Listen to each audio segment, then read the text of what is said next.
Hey everyone, welcome back to this ever-changed Devstream. How's everyone doing tonight?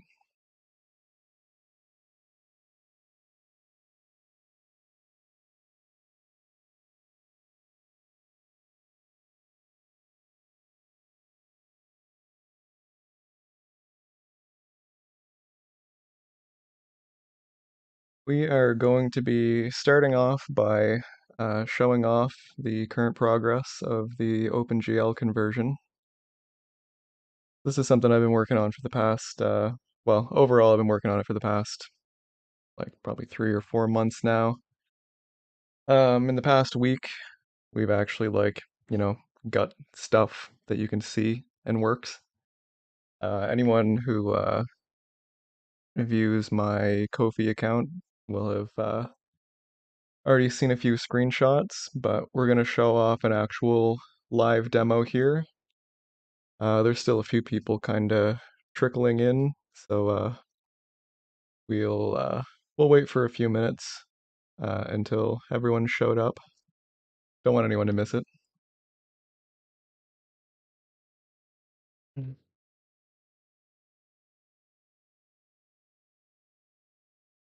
Hey William, how's it going?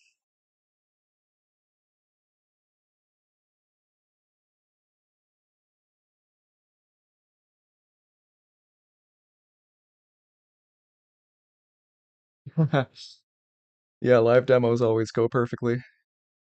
Nothing wrong ever happens.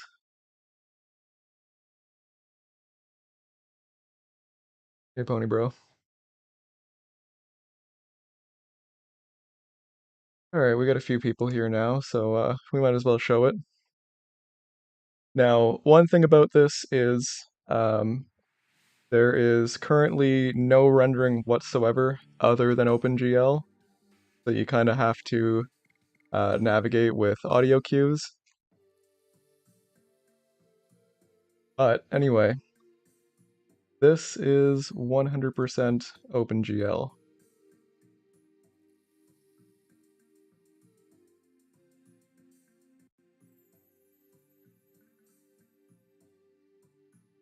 Chocolate.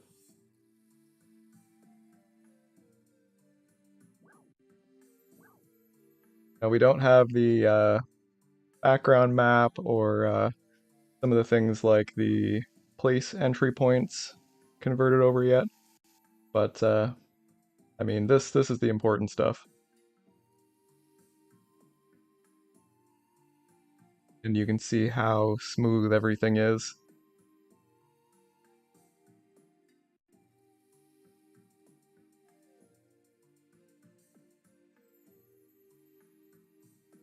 Um, and we can also do this. Comment a sec.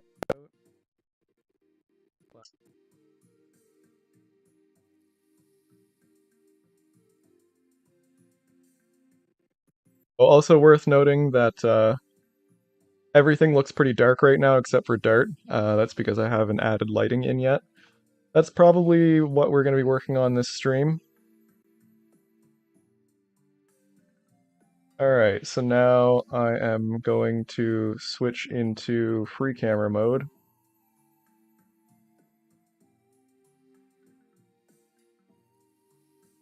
And we can actually fly around and look at this place. Get some interesting perspectives that we've never seen before.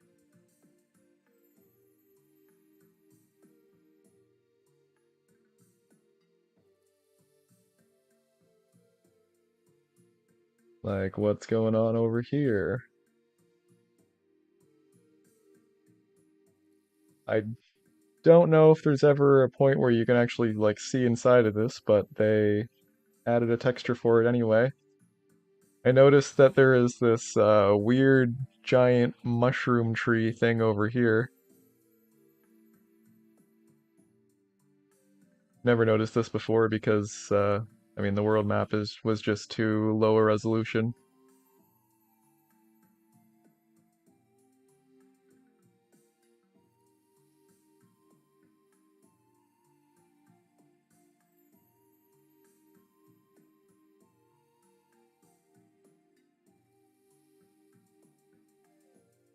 You never really get to see Dart up close.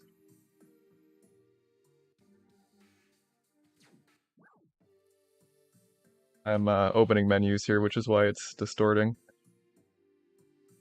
Yeah, he's actually got an idle animation that is pretty detailed. Well, not pretty detailed, but like some pretty minor movements. And like you're obviously never ever going to be able to see this on the PS1 or in emulator. That's kind of funny to see.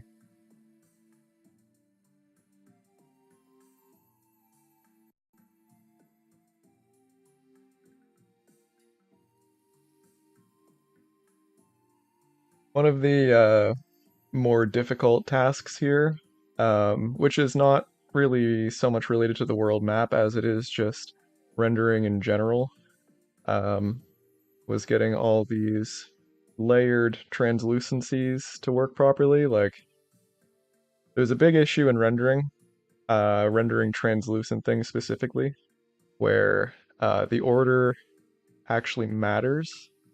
So, like, if you just render a scene with a bunch of translucent stuff that overlaps, um, they are going to look wrong. Um, I think this has been fixed now for a little while, but some people may remember a very common example was like older versions of Minecraft. If you looked out a window, you weren't able to see water, and that is due to just layered translucency being very, very difficult. So I implemented a algorithm here called order independent translucency, um, which means that we don't have to be careful about how and when and where we render translucent stuff. It'll just always work. So that is going to save a lot of hassle.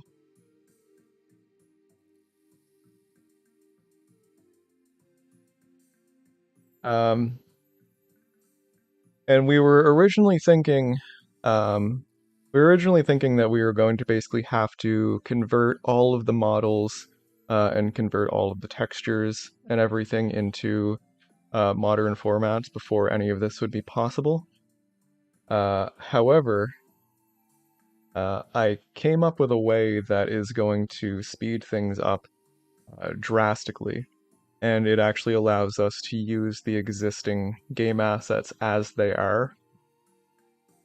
Um, so like for example, the world map and Dart here are still using just the original assets, basically straight ripped off the disk, and just translated into a format that OpenGL is able to use. Chronics, you know exactly why you joined at the exact time that Dart's butt was in the frame. But yeah, so this is going to make it much, much quicker. Everything that you can see here, I've basically been able to get rendering in like, I think it's been like 3 or 4 days.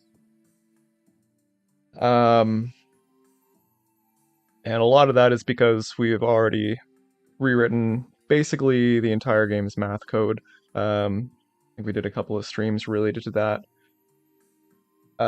So basically, we were able to just plug pretty much all of it right into OpenGL, and it just works. No, his shins aren't missing. They just happen to be basically the exact same color as the ground that he's standing on.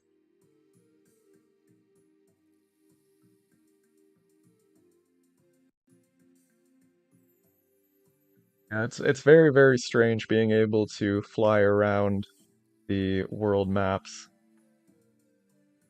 and get these perspectives that we've never really seen before.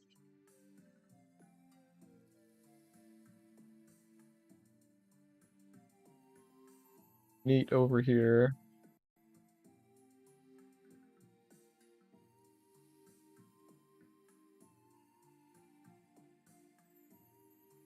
So now, one thing that, depending on how familiar you are with the world map, you may or may not be noticing.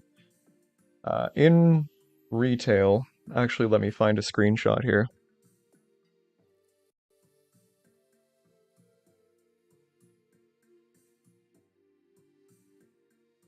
They do not do depth properly. Let's see. Yeah, you can kind of see it here.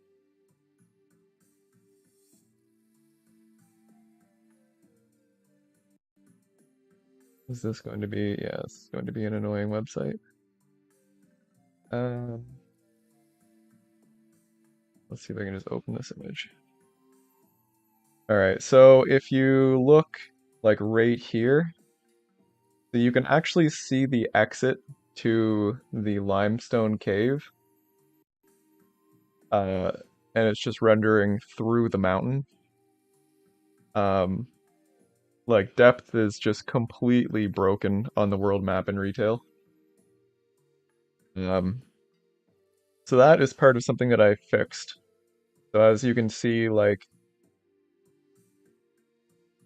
you know, you can see this area is very clearly obscured by the mountains, as is the Crystal Palace here. I'm also testing the waters on a change where um, the paths are actually like laying down on the ground, and they actually like wind through the areas that they go through instead of just being kind of like floating on top of everything else. Um, this is a test change, and it's actually was like the easier thing to do. So depending on how the majority of people feel about this, we may or may not actually keep it like this. You can see Dart actually like walks through the mountains now instead of, just kind of always being on top of them.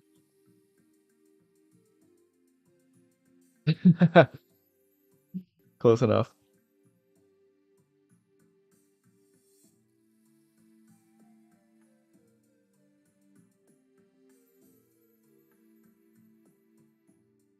Let's get that runway view.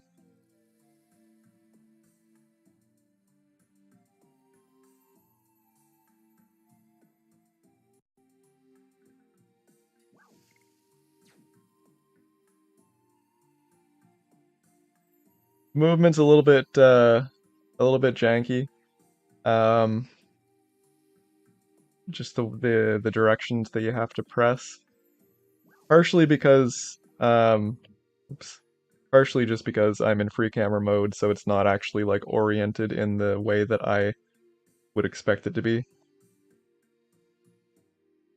Like I'd have to press the wrong keys basically, based on the camera orientation. But yeah, anyway. So this is 100% OpenGL.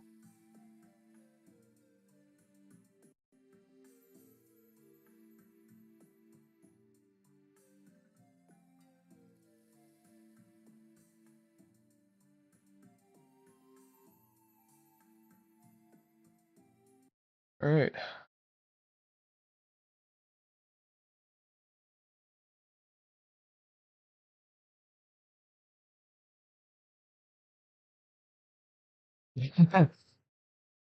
Well, if Doom wants to make a animation for World Map Dart, we can do that right now.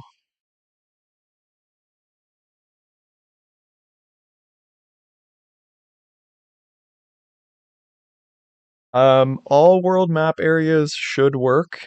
However, uh, the menus are not currently rendering at all. Um, just do I have all of the like regular rendering disabled. So I can't actually easily pick a save. I am not sure if this will actually make it render or not, but it might. Give this a try. No.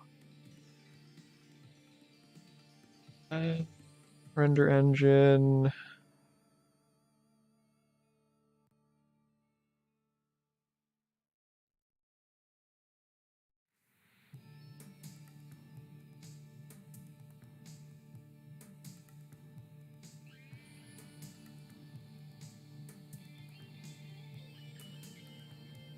So yeah, it's very difficult for me to actually like select different saves.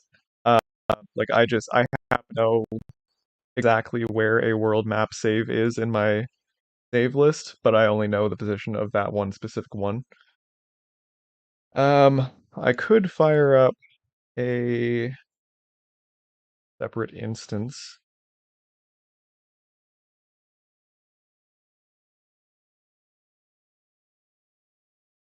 Let's see here.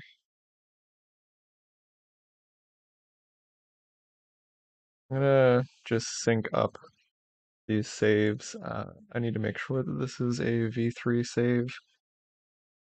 Yeah, it is. Okay, we're fine.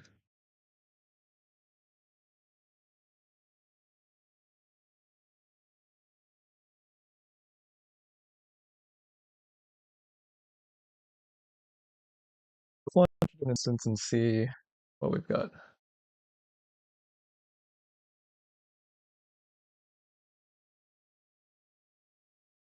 What area do you want to see?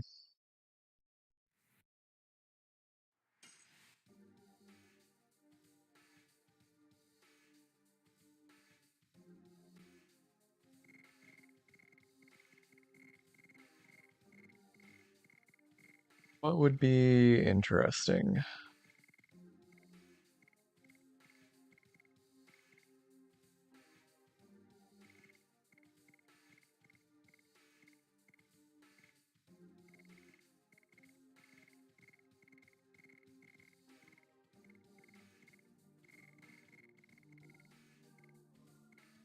Let's take a look at South 30. So I'm actually just going to create a new save here,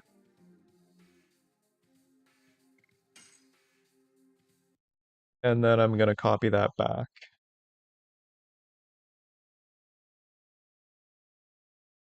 because then that's gonna be the very first save in the list since it was the newest one, and that'll make it easy. Oh yeah, the we definitely should take a look at the Valley of Corrupted Gravity up close.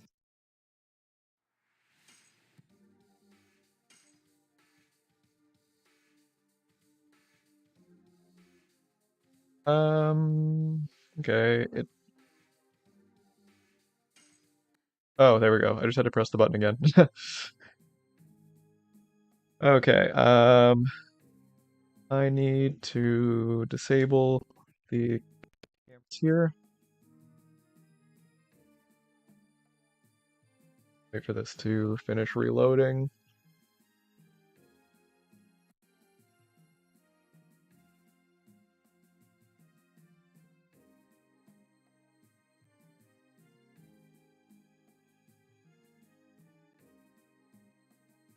Okay, now we'll go into free cam mode.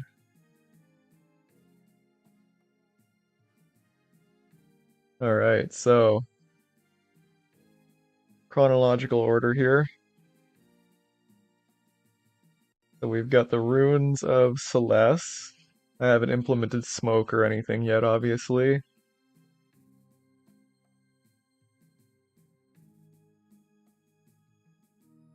We've got the forest. This is called what? The prairies, I think. Hey, Doom.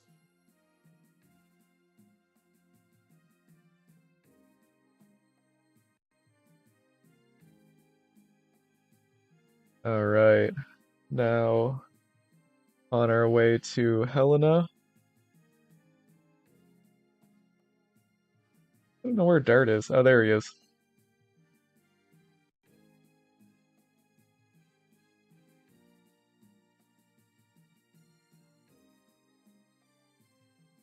So here is Helena. Got a little bit of Z fighting going on here. Not my fault. Look. No back faces on these. Because, I mean, you're only ever going to see it from one direction. Well, actually, no, that's not even true because you can rotate the camera. But I guess you'll only ever see it from way up in the air.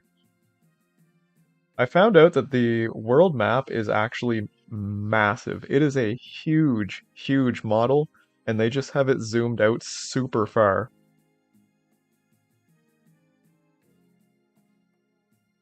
It's zoomed out like 900 units or something like that, which is a lot.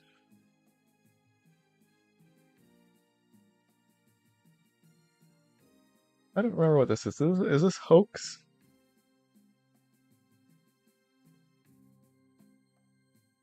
Yeah, Latch, it's actually happening. This is all OpenGL.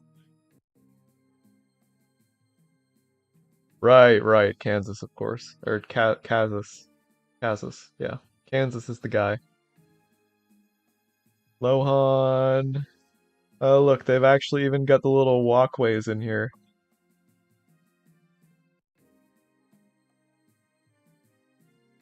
Didn't expect that. I mean, all things said and done for a model that's viewed from so far away, pretty detailed. Dragon's Nest.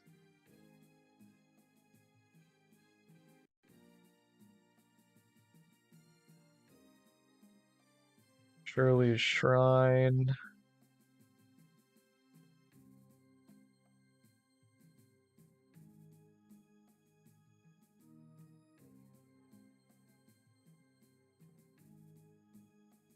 Volcano,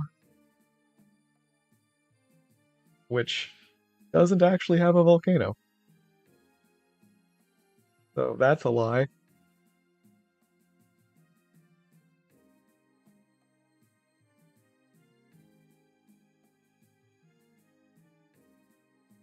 And the interchange to other areas. Actually got little arrows on there. Anything on the back? No.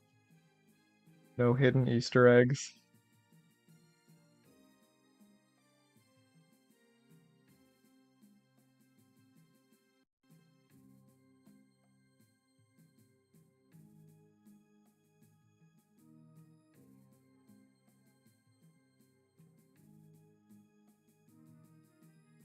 Yeah, the view is something like this, I guess.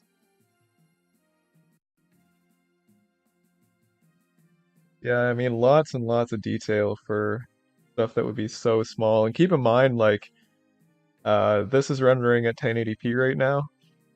Um, the PS1 would be rendering this at 320 by 240. So, like,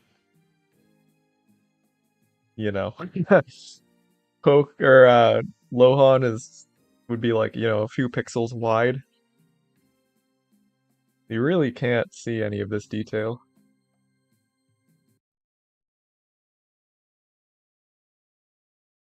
There's a lot going on in chat. Give me 1 second to read through this.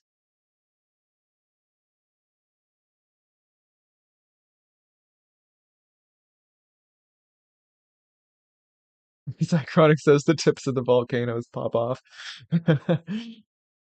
Lat says, I haven't been keeping up with all the updates. How much more work needs to be done before modding new models in is possible? Static with no animations. Doom has actually already been doing new models. He's been working on like making a new sword for Dart. And he has actually made a new animation too of Dart twerking after combat. So there's that. What is the map resolution? William asked. The way that it renders right now, um, assuming that you're talking about like what it's rendering at on my screen, it renders to whatever size your window is. So in that instance, it was roughly 1080p. Not quite because of the window chrome and the taskbar and stuff, but very close. It'll render at whatever size you have the window stretched to.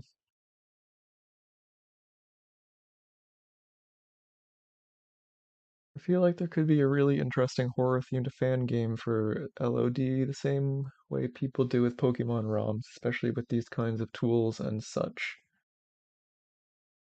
What kind of horror game are you thinking?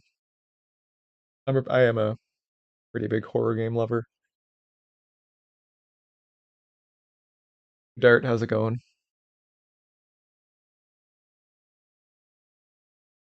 Uh,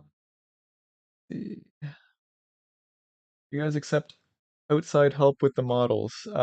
Yes, we absolutely do accept, whoever wants to help.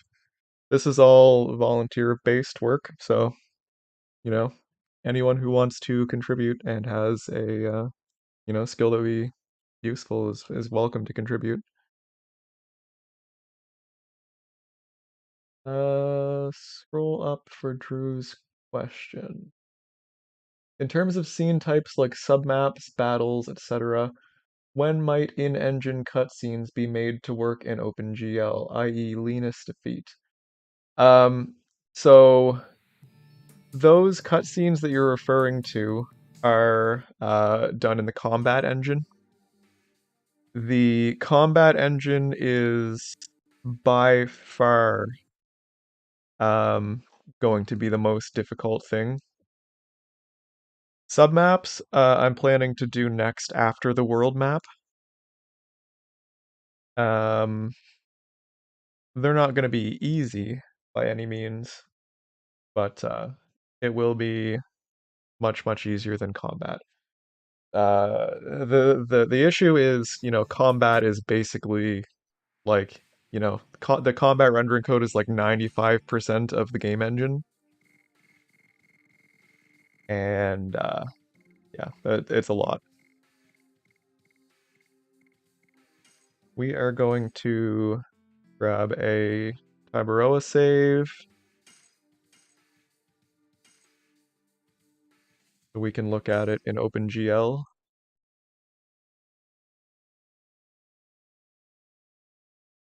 Yeah, combat will definitely be coming last.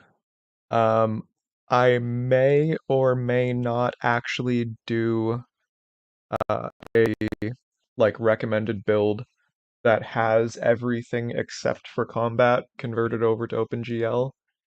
It'd be a bit weird to do, admittedly, but I mean, we would be able to get a lot of the improvements out sooner. I ran the wrong one. Gotta run the OpenGL build. But yeah, I'm not sure because I mean, it would be very jarring going from the like super high res OpenGL stuff directly into like super low res combat. Occasionally it does this, it doesn't load correctly, so we're going to reload here. Nightbot, we are not watching Drew play the Legend of Dragoon.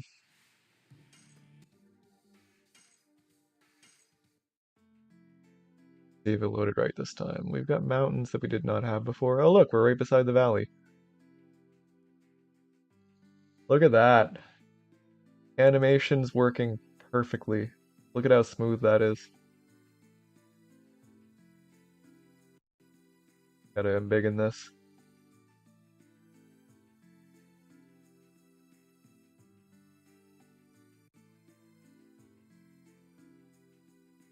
Look at that.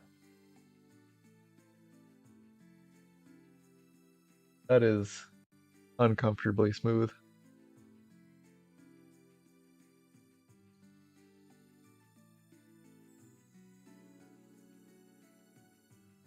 Also, this is the best song in the game of Fight Me.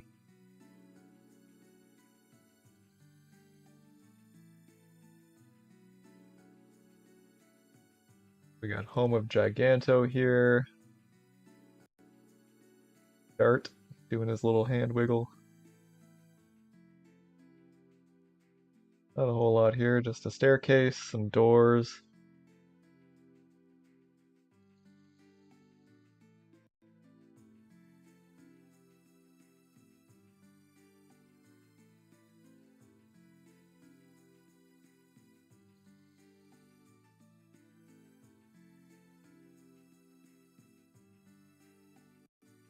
Let's castle. Oh, look, you can see the stars on the doors.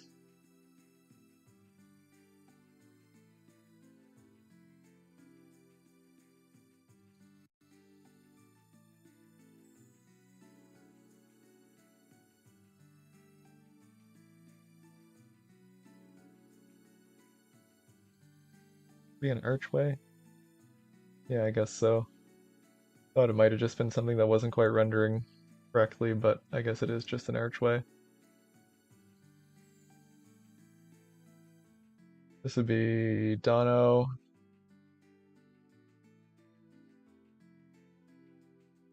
These textures are a little bit busy. Don't know why they've got a cage here. Drew, why is there a cage in Dono?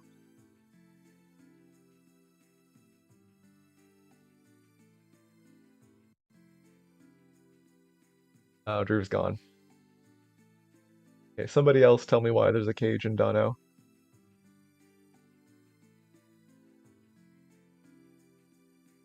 I gotta get caught up on chat again.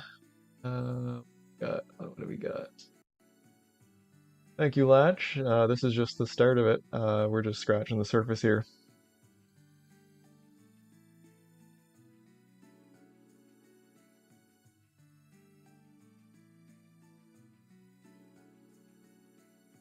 Okay, how is the player script decomp going? Would love to get a mod event for like on interact so that we could create new objects and run code when player hits X on it.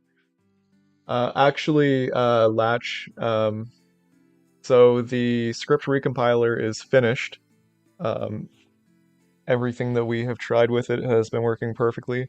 TFZ has written a plugin for IntelliJ that adds language support for scripting, allows you to do renames and stuff like that.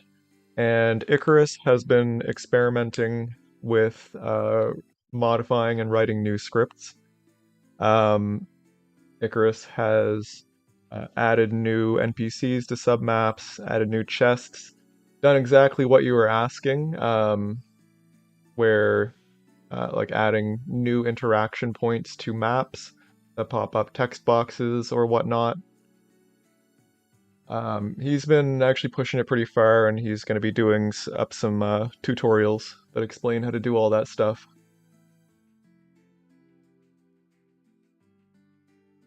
They put the sister wink there to cool off. Yep, yep. Maybe not a cage, but the platform where Wink gets attacked. Yeah, I mean, it could be that. It could be intended to be like some sort of just like lattice or something. But it sure does look like a cage. Else we got here? We got the guidepost. Yeah, I think we've seen just about everything here. What do we got on here close up?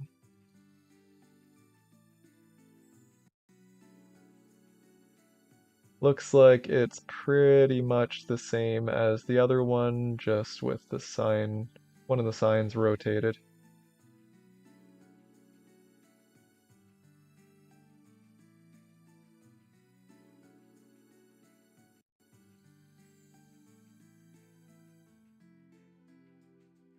Yeah, not a whole lot to see in this particular area.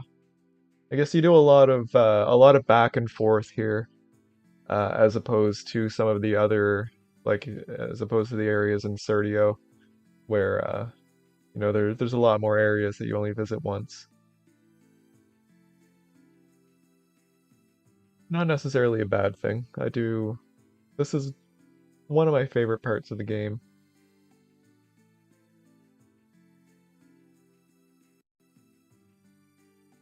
Yeah, Latch, I would definitely recommend hopping in and giving it a shot. I'm sure that Icarus would be more than willing to work with some other people on figuring this stuff out. Because at the moment, aside from, you know, a bit of input here and there from me, um, you know, he's mostly working on it on his own because, you know, I'm busy with all this stuff. Man, that smooth animation.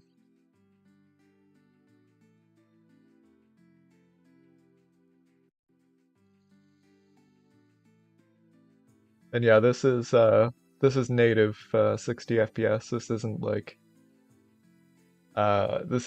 magic or anything to make it look like 60, like it is actually running at 60.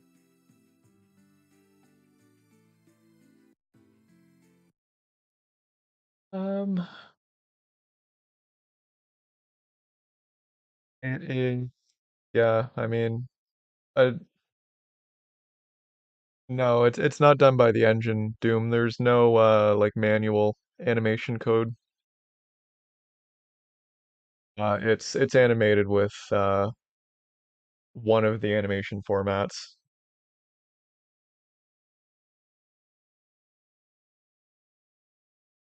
Let's take a look at something else.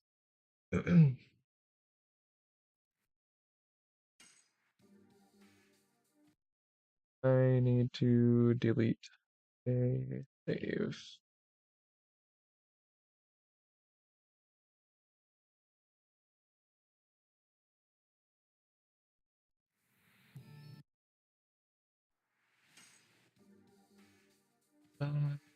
What's wrong with you?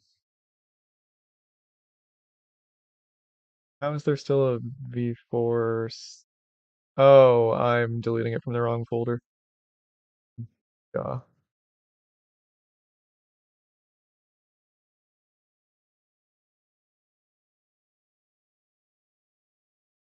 Yeah, it's really odd to see, and a lot of the assets in Legend of Dragoon are actually like higher resolution than the PS1 is really equipped to show. Um, so you actually, you know, you're actually losing a lot on the PS1. You know, it's not like we're not making up any information here. Like none of these textures or models have been modified in any way. We haven't done anything to the animations at all. This is just, you know, straight up game files, no changes. Just, you know, um, much higher quality than the PS1 was ever able to do, or emulators for that matter, because we can do a whole lot that emulators can't.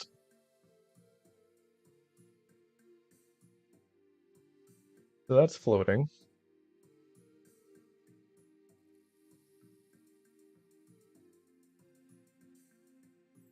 Neat. All right, so we've got the home of Giganto here. This is a pretty barren map.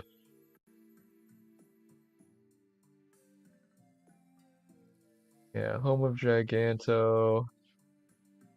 Actually, I've only actually, to be honest with you, played through this part of the game a handful of times, and like I don't even remember what this is. So if anyone could let me know.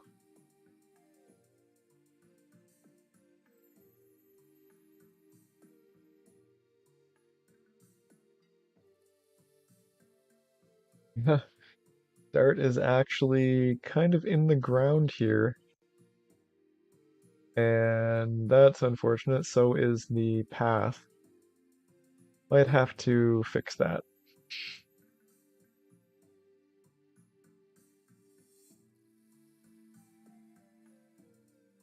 Death Frontier, right.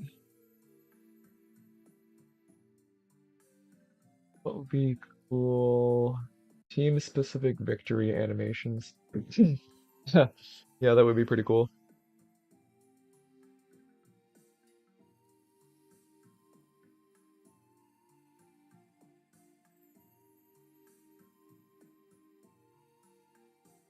What is the best emulator for this game? I'm not sure to be honest with you.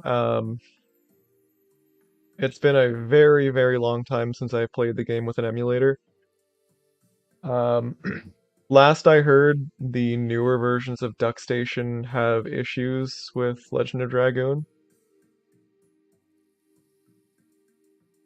Um, but I don't really have any experience with like modern emulators, so someone else will have to answer that.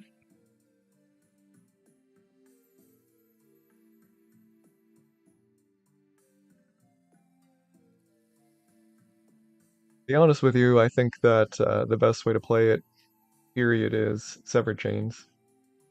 I may be a bit biased, but I think a lot of people would be in agreement with that.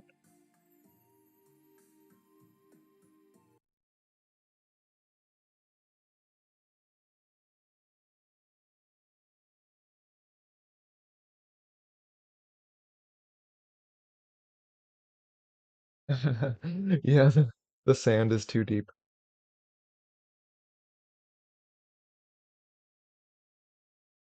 Okay.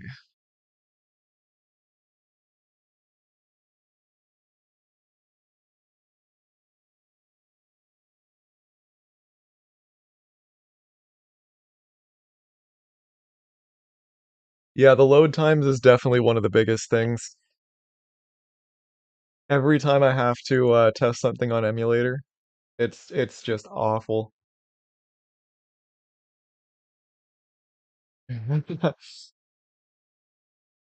Yeah, the only somewhat annoying issue is that there's some audio cutouts in severed chains. The Lepre will at some point be finishing the new audio engine. Been on hold for a little while.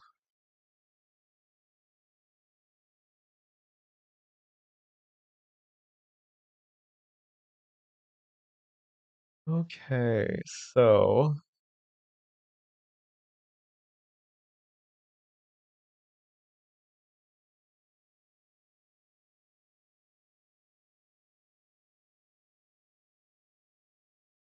we should actually get to work on something.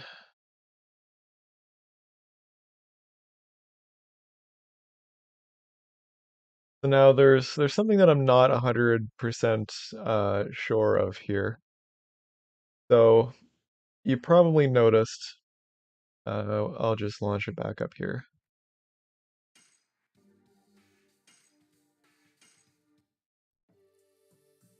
So Dart is quite a bit brighter than the rest of the world map. Um, and I'm not 100% sure if there's something that I'm missing in the vertex shader that I wrote, or if that is just due to not having lighting implemented yet. Um,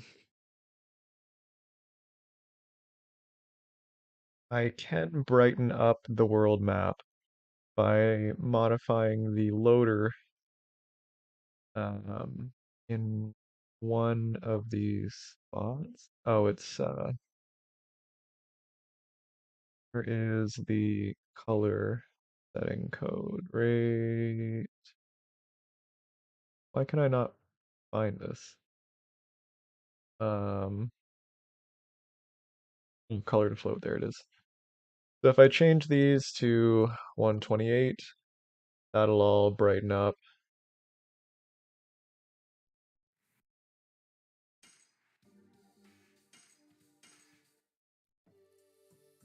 So this is more of the correct color,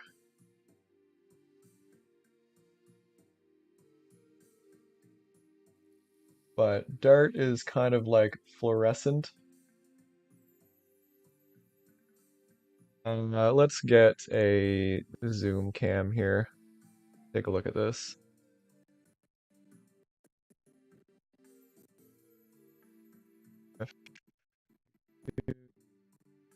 Comment this out.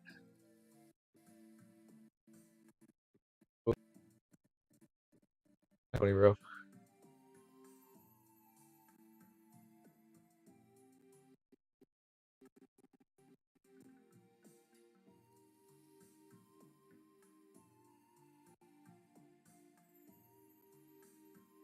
Okay, we are reloaded. Now we jump into free cam.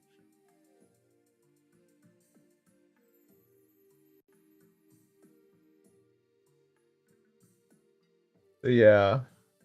You can see that, well, Dart's face is actually just kind of two textures placed on top of his head.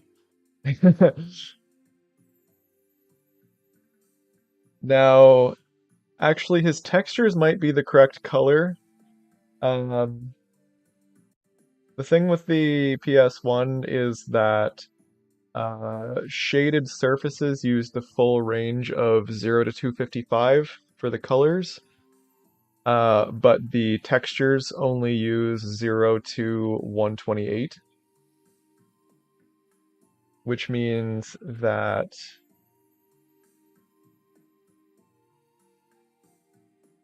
yeah, okay. So I think I'm not articulating, think I know what the issue is. Um, so I am going to go back here and change that back, but then in the vertex shader, Mhm.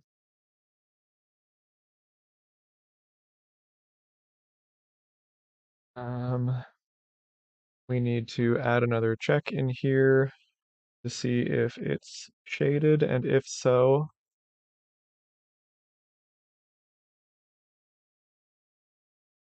we need to multiply the color by 2.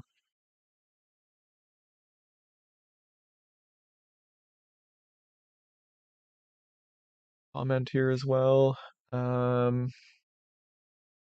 Texture recoloring uses an RGB range of 0 to 128 or 0.0 to 0.5.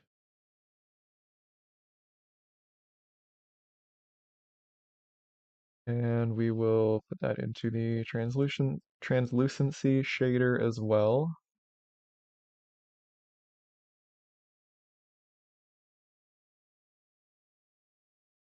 I broke something. Oh, it's because this one uses a different variable name. Okay.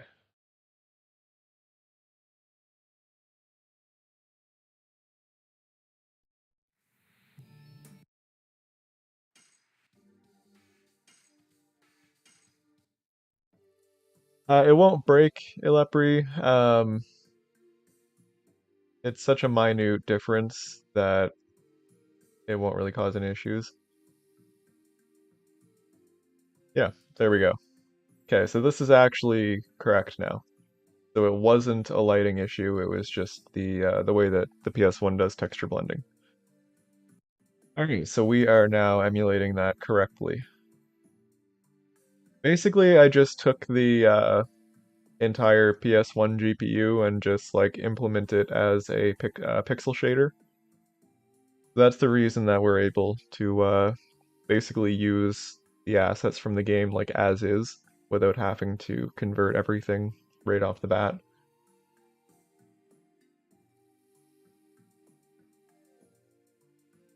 Well, this looks much more lively now.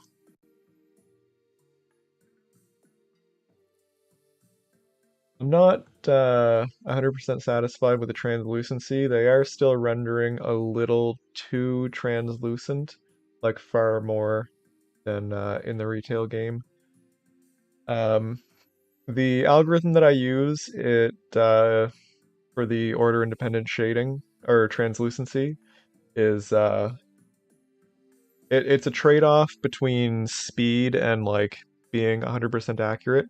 It is very, very accurate. It's just not like 100%, but it is so much faster than like 100% accurate algorithm, to the point where even with the limited number of vertices and polygons that we're dealing with here, it is like significant.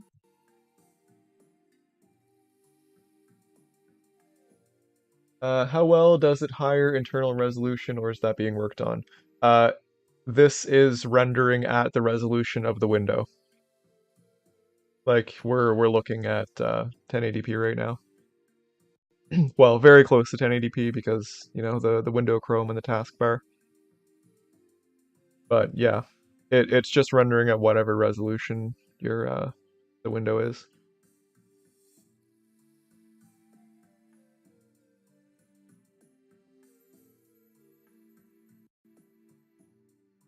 All right, well that's looking much better.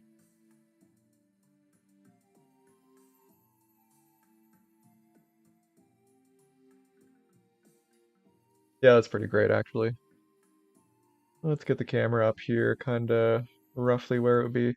Yeah, the path looks a lot better now that the map underneath it is a lot brighter too. I was a bit concerned that it was not going to be visible enough, but yeah, it's looking pretty good.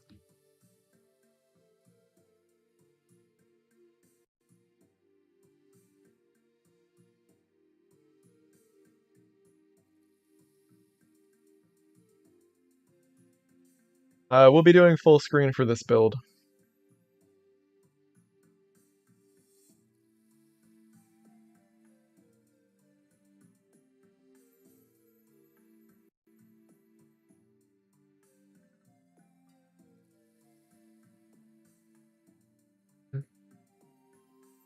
Yeah, Lepre, I mean, you'll definitely be able to see black borders on the submaps because of the pre-rendered backgrounds, but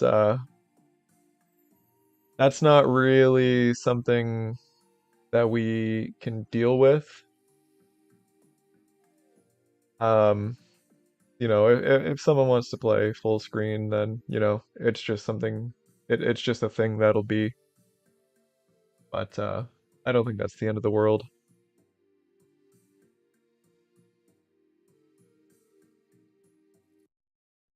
All right, well, I'm gonna commit this because we have fixed that now.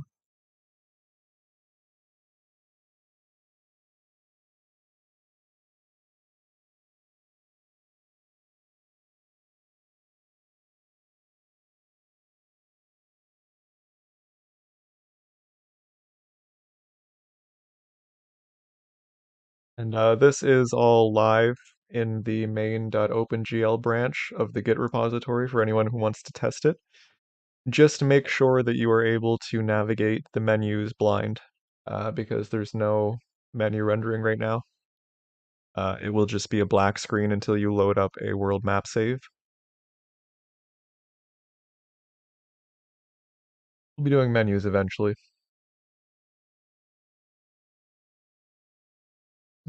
Okay, I should edit it with that. Print it out.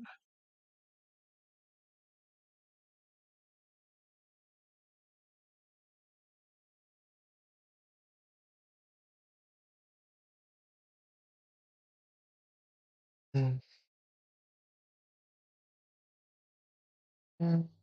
Alright, what was I doing? I was adding text rendering,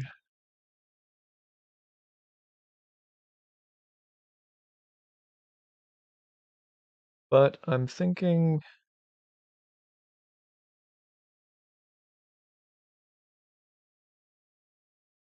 about working on lighting this stream. Um, let's take a look at that code.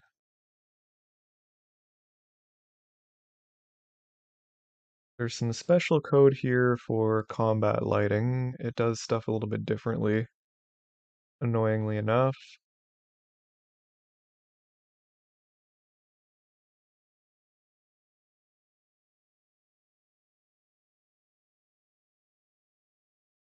Yeah, with our lit polygons, we process the normals that is already happening in the new renderer.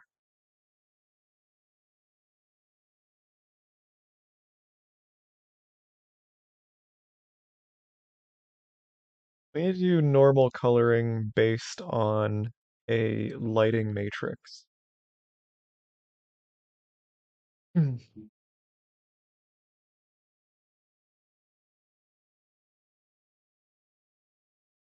So this is all stuff that used to run through the GTE. geometry transformation engine, as did the old rendering code. How does this compare to the actual transformation? So it clamps the multiplies the normals by the light direction matrix. It clamps that to a 0 or higher number. Then it multiplies by the light color matrix, and then it adds the background color. So we're going to need 3 matrices. We're going to need to upload all 3 of these matrices to the GPU.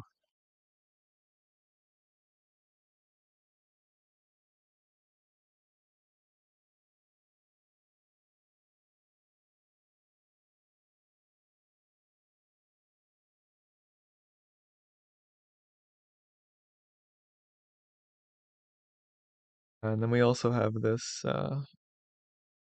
right, we have the color value as well, which is this.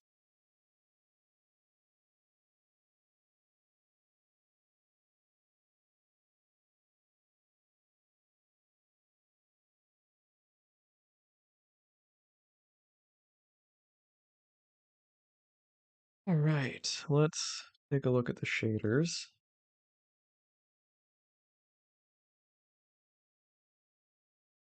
So I think we should be able to do the bulk of those calculations in the vertex shader rather than the fragment shader, which is much, much more efficient.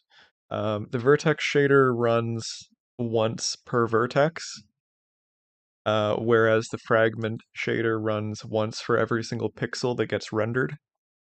It could be tens, hundreds, thousands of times more.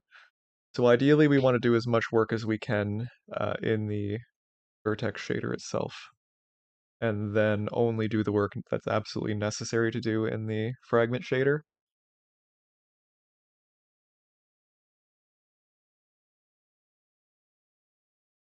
So what did I say we are going to need? We need the light direction matrix, the light color matrix.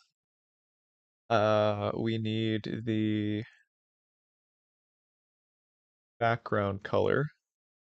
We already have the vertex color and the normals as part of the vertex stream.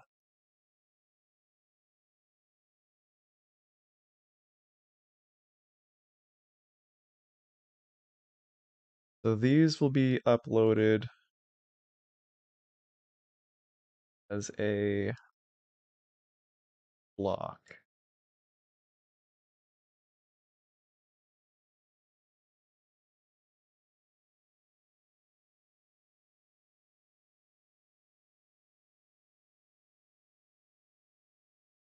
So we've got I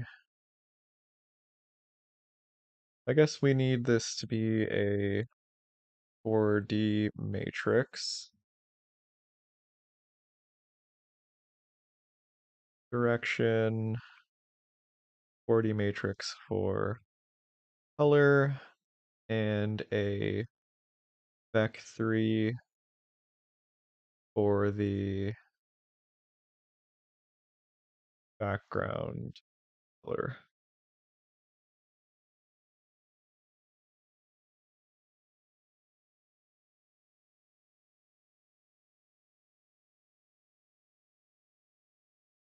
Now in the render engine,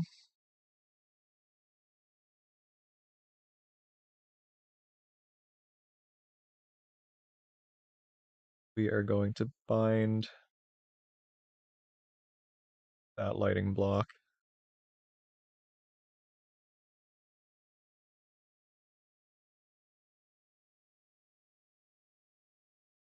I called it lighting. Uniform buffer.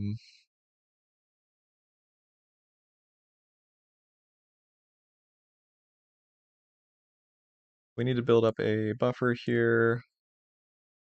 This is what's going to store the data.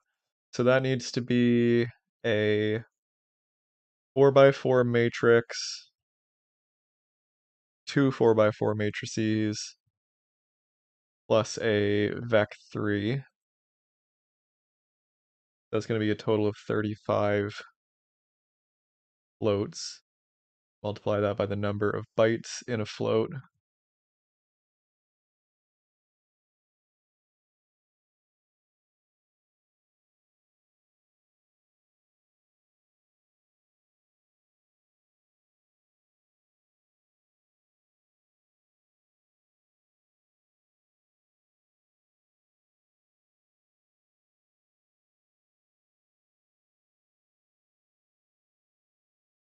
And then we should just be able to set those values.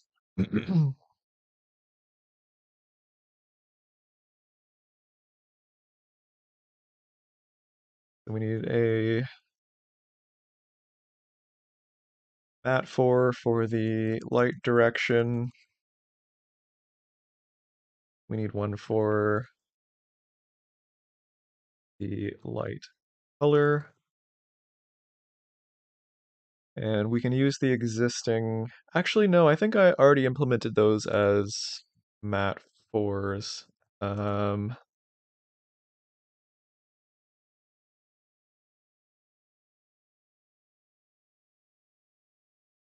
Here is the light direction. No, no, they are mat3s. Okay.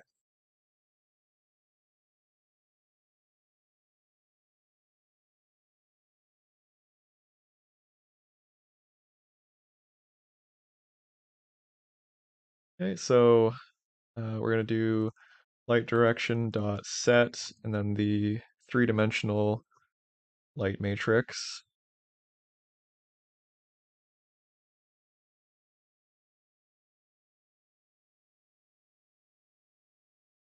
Because we are dealing with vec4s for the position, so they need to be four-dimensional matrices.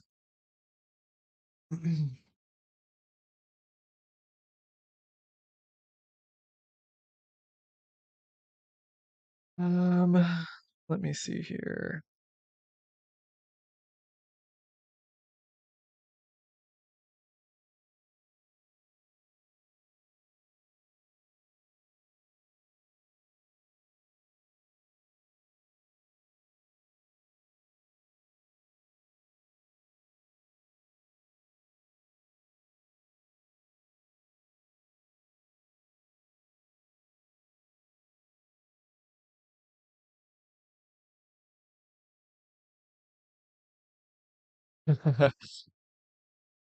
Well, I mean, there's still plenty to do. I mean, you can do lots of math in the audio code.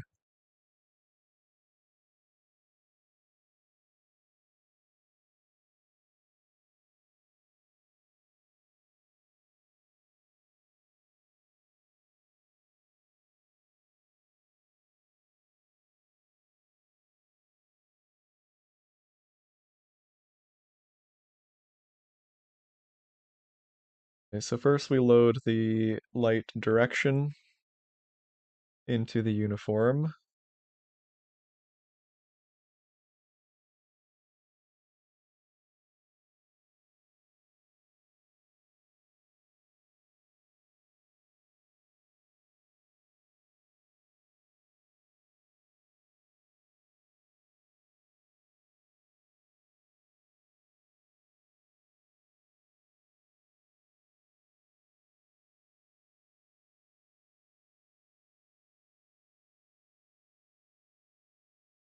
Let me just take a look at this here real quick. Doing some instantiation here, which is not good.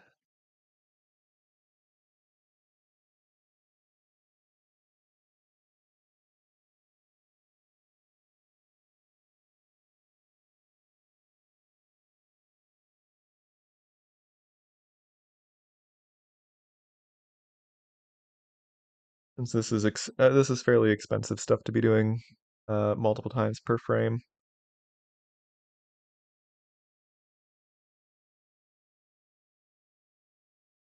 Probably just look at that later. That need an offset of 4 by 4, light color,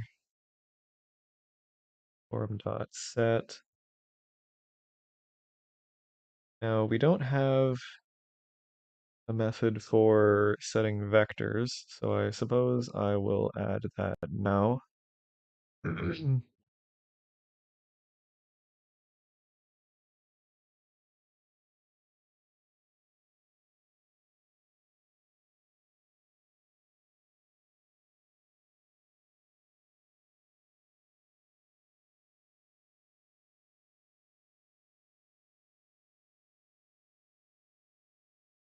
And this needs to be the background color. Yeah, let's take a look at the GTE.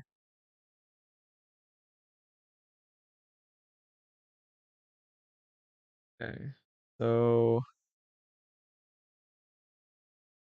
just gonna make this public.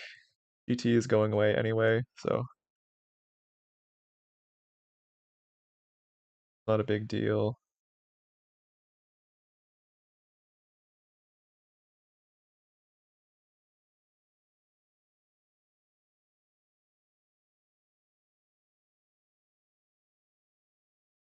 So this should hopefully still run. It won't do anything yet. Didn't see any shader errors.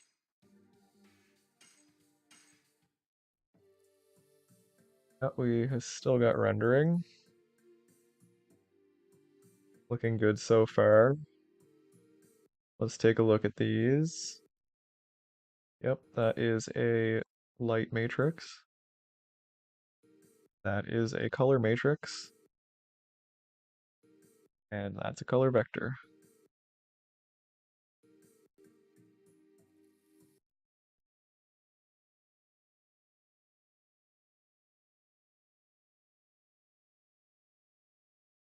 Now we just need to reference the GTE and hopefully implement this correctly.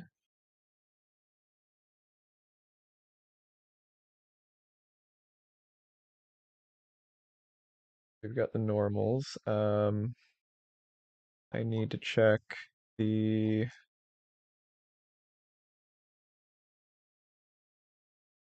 PMD object loader and see what my flag is for lit.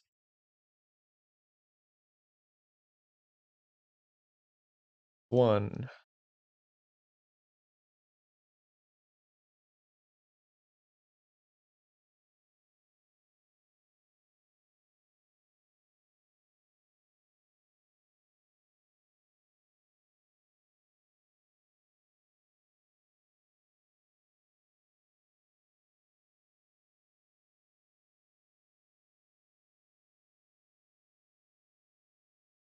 So if this is not 0, then we need to adjust the colors, and if it is 0, we just pass the colors as is. Um, so what we need to do here is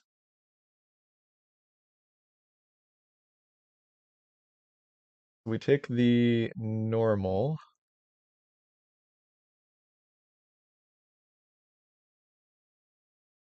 our temp equals in normals times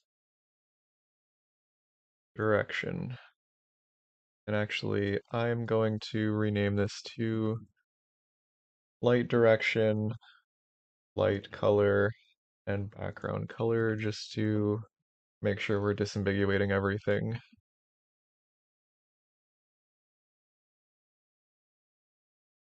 Now, does OpenGL have a clamp? I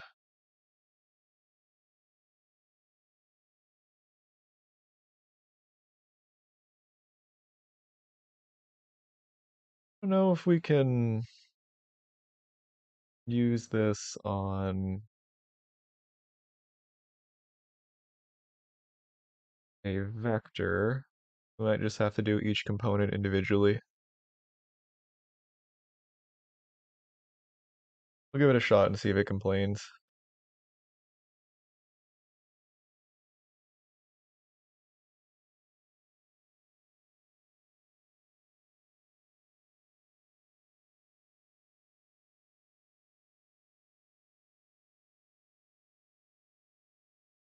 Okay, this should be max, not min.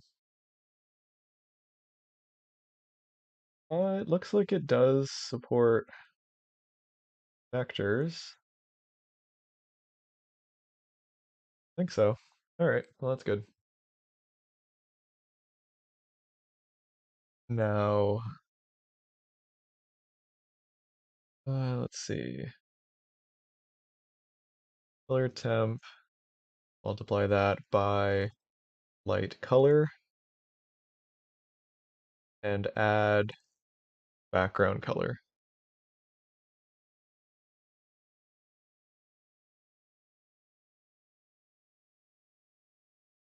And that will be the new vertex color. And actually, instead of allocating a temporary vector here, we can actually just use the vertex color directly.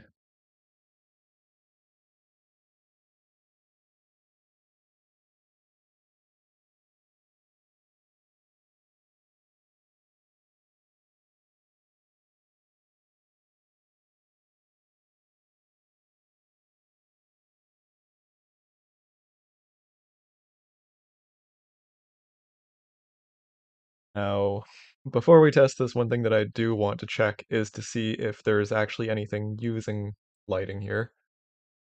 Before we... Oh, it did not like that. Failed to create shader. We have broken something. Ah, it is because this is actually a float, and you can't do bitwise logic on floats.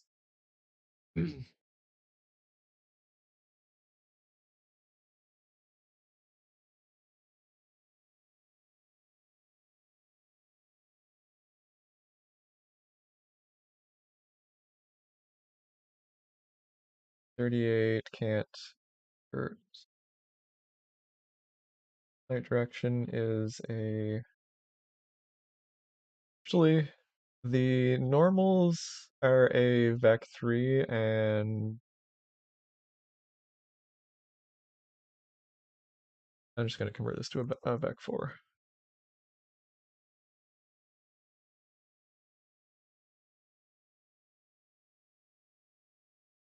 See if that is the last issue. Nope.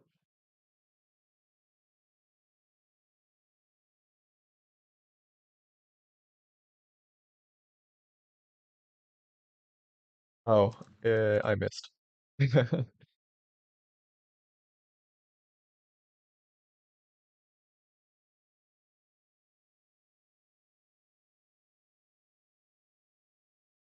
And I think that is probably just complaining about the addition. Yes, it is.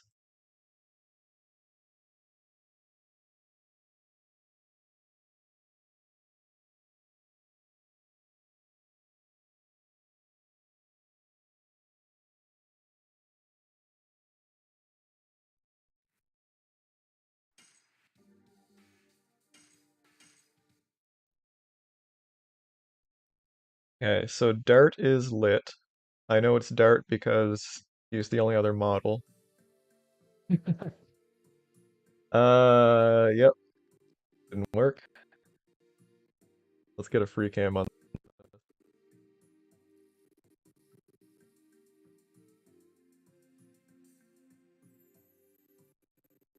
We are currently working on lighting. You didn't miss a whole lot. We looked at a bunch of different world maps, kind of flew around some of them. Like I can't remember if you were there or not for that. But since then, I've been working on implementing lighting, and as you can see, it's going really well. We've got RGB Gamer Dart.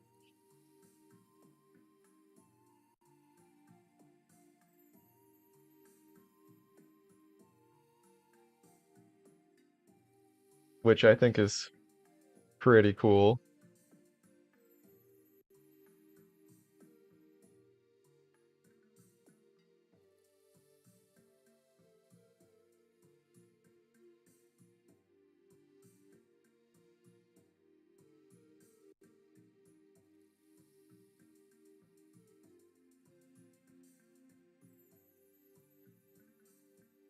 Yeah, exactly.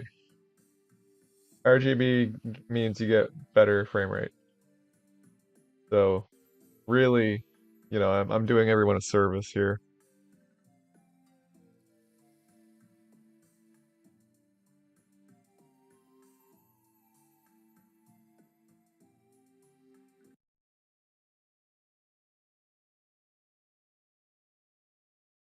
Now the question is, of course, why?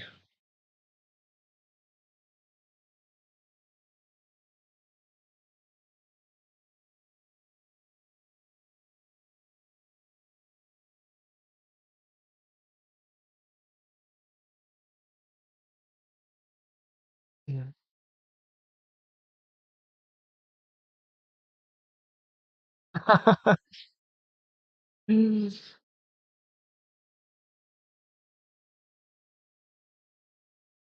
Too many Flintstones gummies.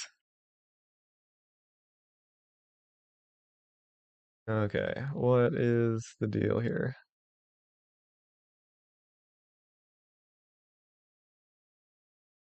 I'm pretty sure we're uploading these in the correct spot. Um, I am going to upload this as a vec4 instead of a vec3, just for efficiency's sake.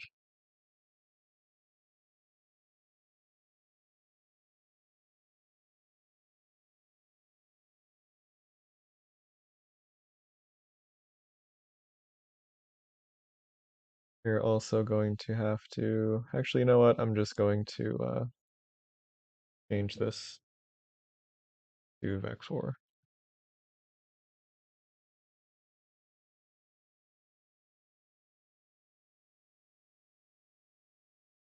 And we do need to change the buffer size.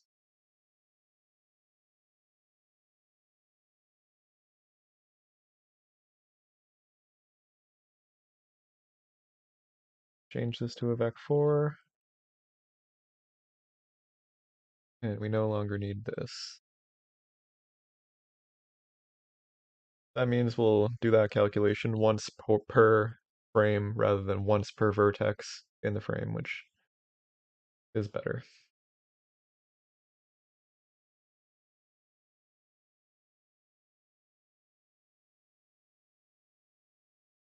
Okay, so now the question is, why do we have RGB gamer dart?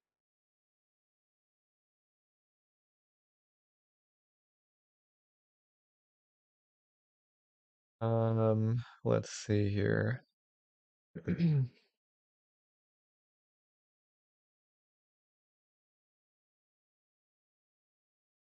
0, that gets added to the color.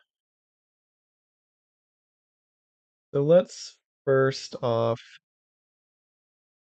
just mess around with some of these values and see what happens.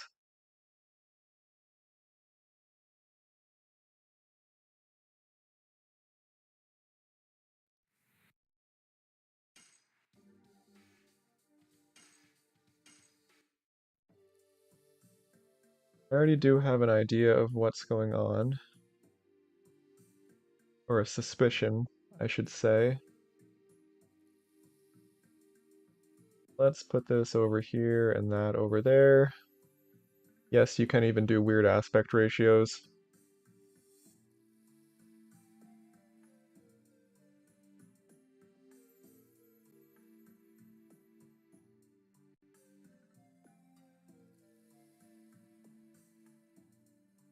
First off, let's get rid of the background color.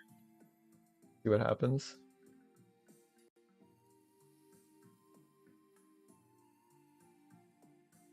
Nothing really. What do we have for the light color matrix? So that's 1.25 for all lights. Or 0.125 rather.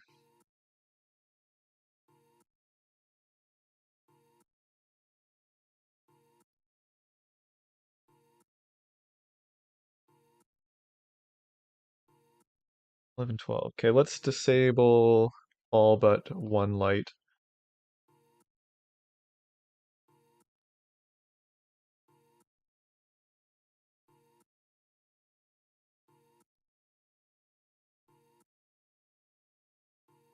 Reload this.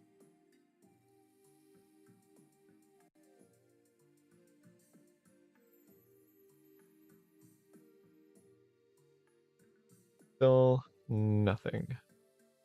Let's just set everything to 0.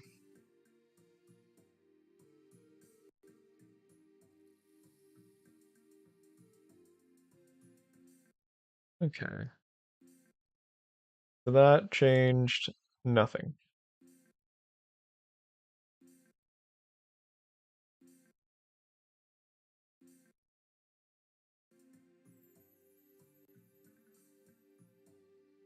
What happens if we 0 the light color?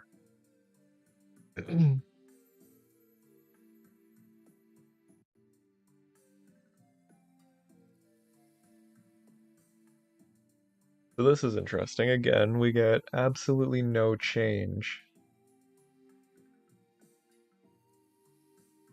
Which makes me wonder if there is an issue with the uniform.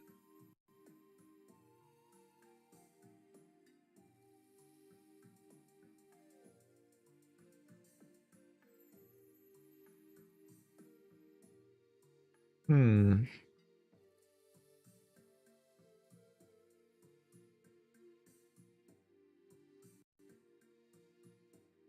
Okay, let's take a look at this shader.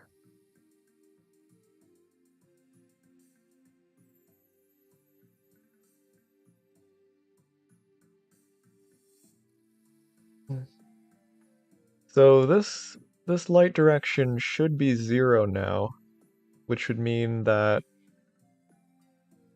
this calculation would be 0 multiplied by zeros plus 0. We've got something funny going on here.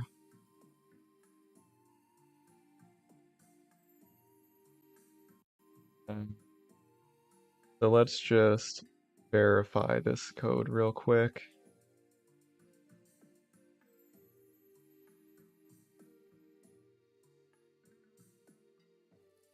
I don't think I bound that uniform buffer in the shader. No, I didn't. That's got to be the issue.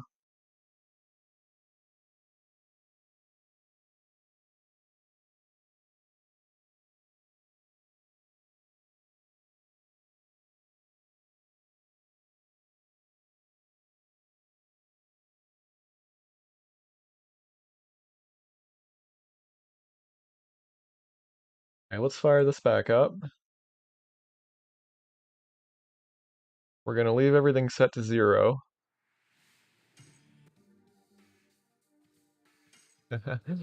Well, I'm glad it helps you pass the time. It does definitely make it much more interesting for me when I'm working on this stuff. All right, now we've got Emo Kid Dart.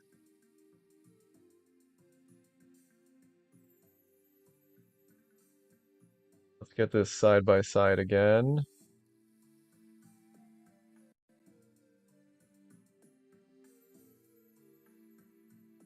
I'm going to re-enable the background color first.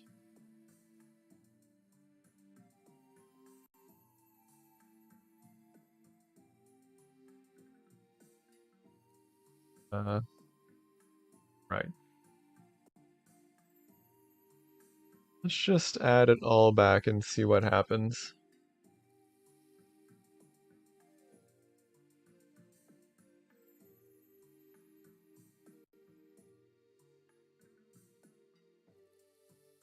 So it looks solid black still, unless we get real close to it. Hmm.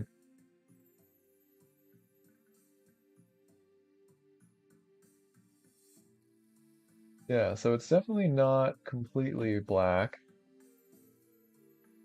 Let's zero this all out and see if that redness goes away. And it does go completely black.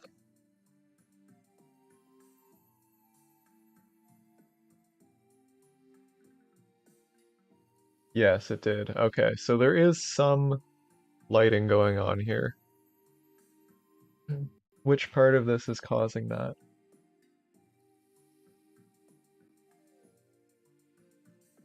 Doesn't look like it's the flat amount. Everything is pitch black. I have pressed several buttons and okay, there we go. Back out of the menu. The only problem with this is that I haven't disabled the actual like regular world map controller buttons. So like if I press triangle right now, it'll open up a completely glitched out menu and distort all the textures.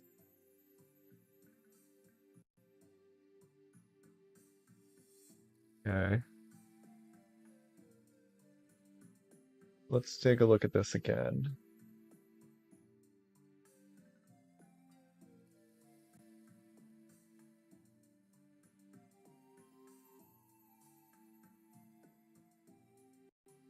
Yeah, let's look real close here. We are getting some small amount of lighting.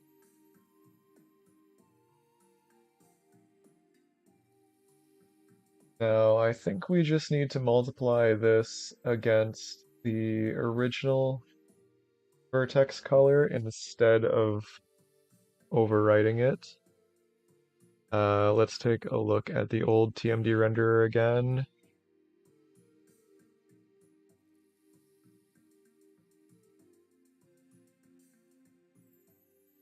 Yeah, we are passing in the color. Yes, that is the deal.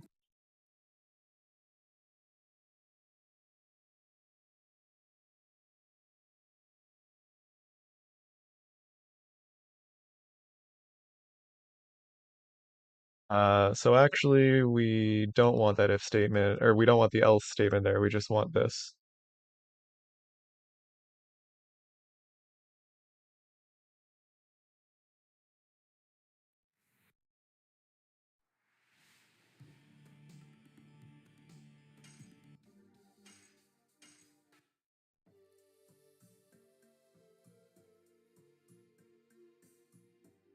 Okay, that did not solve the issue.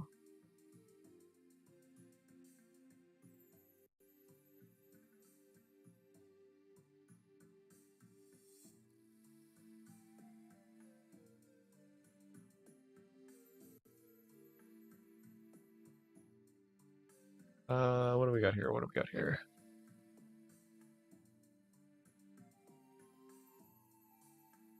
Object, the GTE.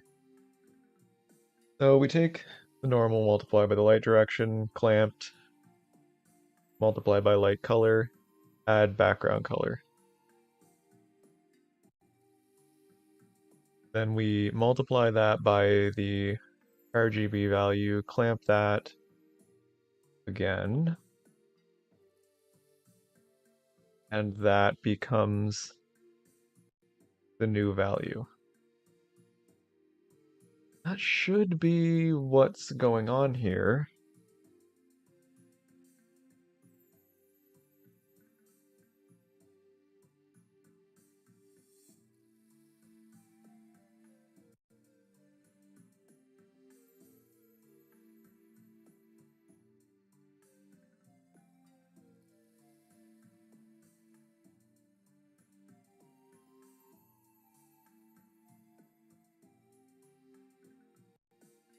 Yeah, I'm gonna try another thing here.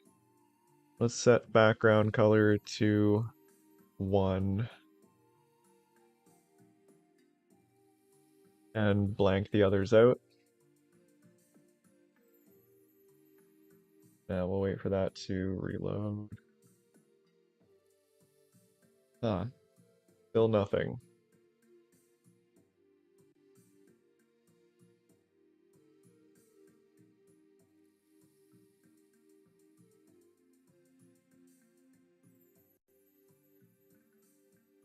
Oh, we multiply by that,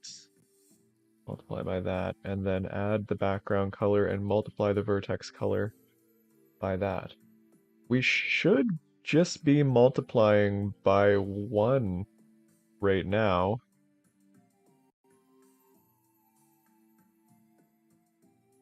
which is the odd thing.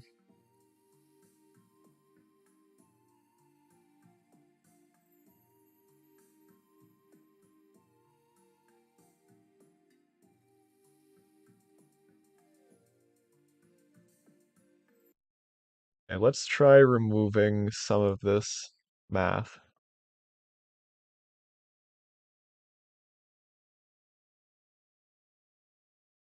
We are just going to multiply by the background color for now. And we've got that hard-coded to 1.0 right now. I didn't want you to attach the side of my other monitor.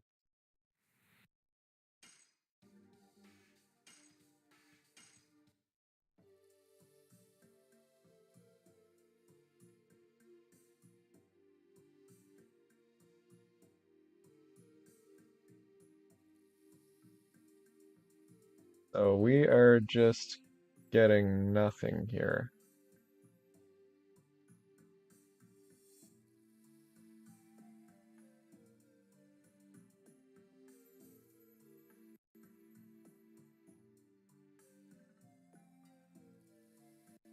There's something wrong with these methods.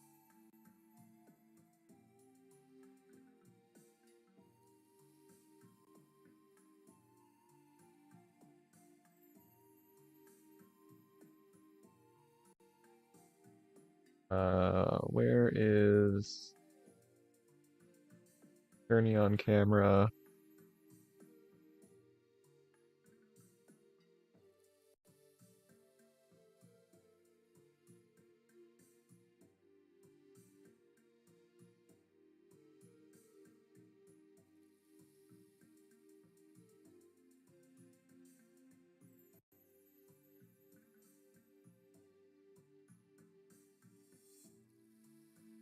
That's Goth Dart.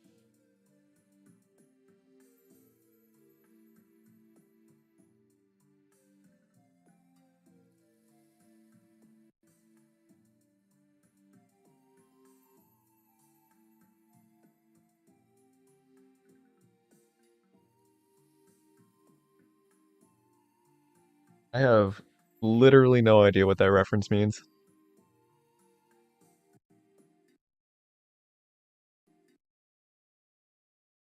Not even slightly.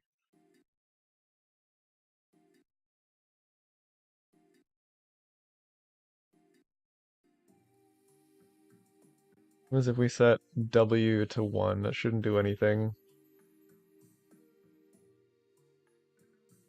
Yeah, didn't think so.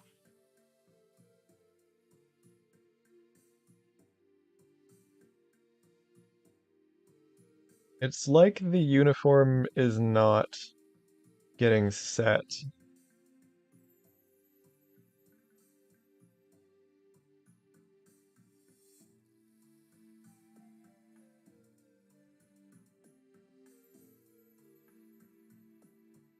Uh, hmm. I wonder if it's because this should all be done in one go. Um,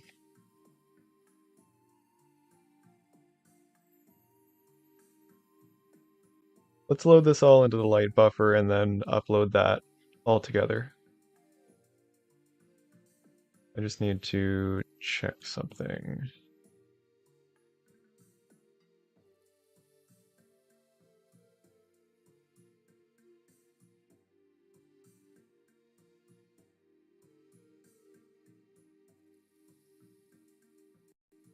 Light color dot get 16 light buffer, a background color dot get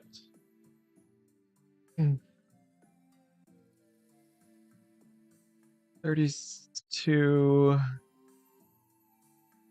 and light buffer. And instead of this, we are setting it to the light buffer. That's more efficient anyway. It's not going to let me hot swap that. We got to restart it.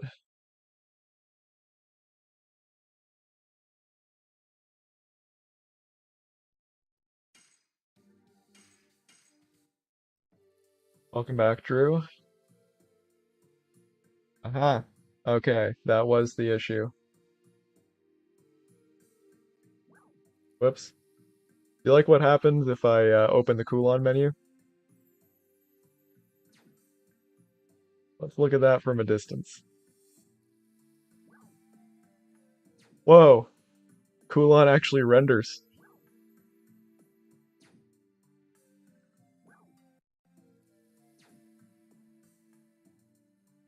Only picks up parts of Dart. I have no idea why. Oh, actually, I do know why. It's still trying to render Dart, but most of his texture's not loaded. Okay, let's comment all these overrides out and see if the lighting just works.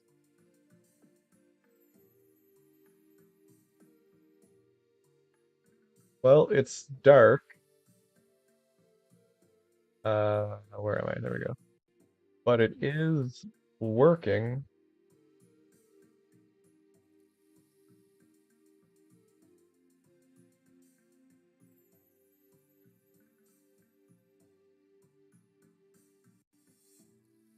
Problem is, I don't know what direction the light's supposed to be coming from.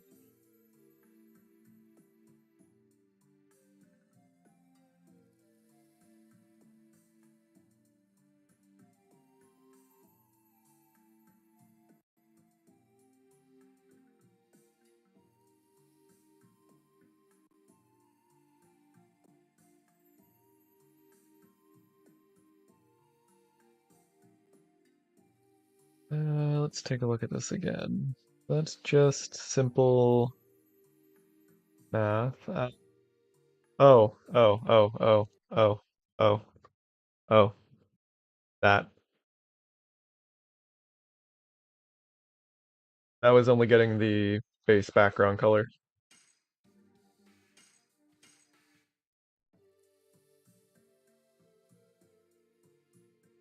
And it's still too dark.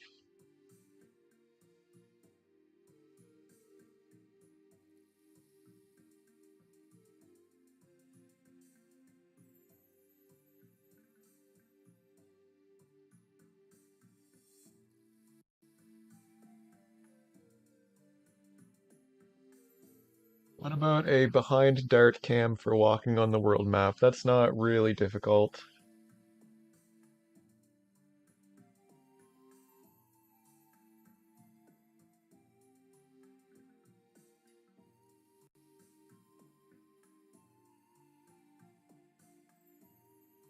So the question is, what is the issue? I do have a suspicion here.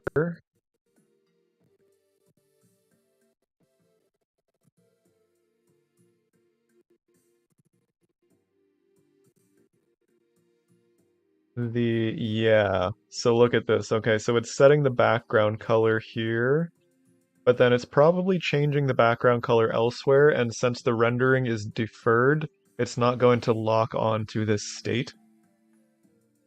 So let's take a look at this. Let's see what the background color should be. Yeah, it should be much brighter, 0.78125. So that is the issue. Um, so we are going to have to, yeah, this is a bit unfortunate. We're gonna have to cache the lighting values for every render.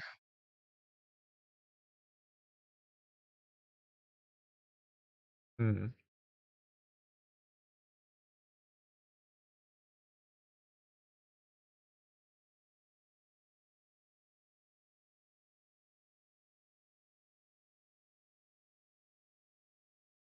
All right, well, let's do that.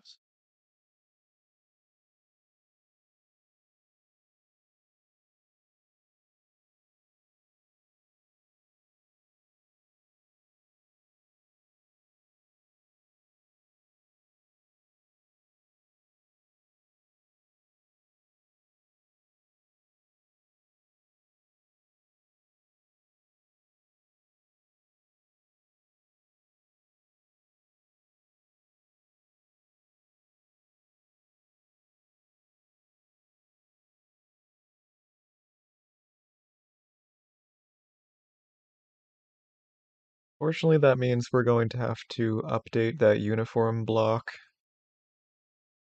every time we render a model.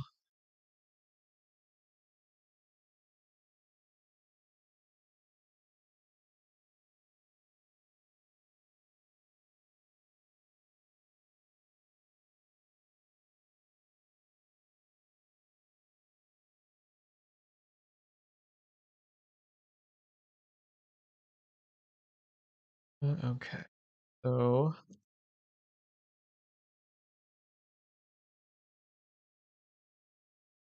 becomes that.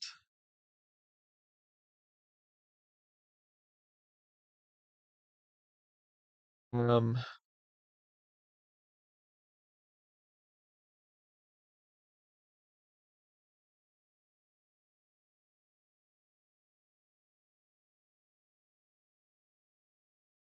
lit is done per primitive. So there should be one obj per prim.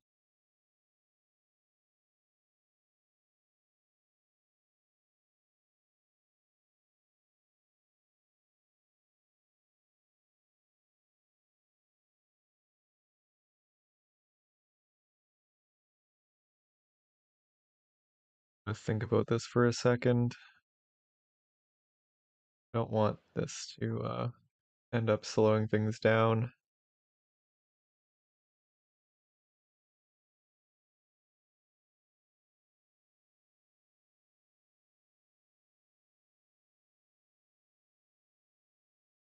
Matthew Hudson says, for non-tech savvy, what is OpenGL? So OpenGL is basically um,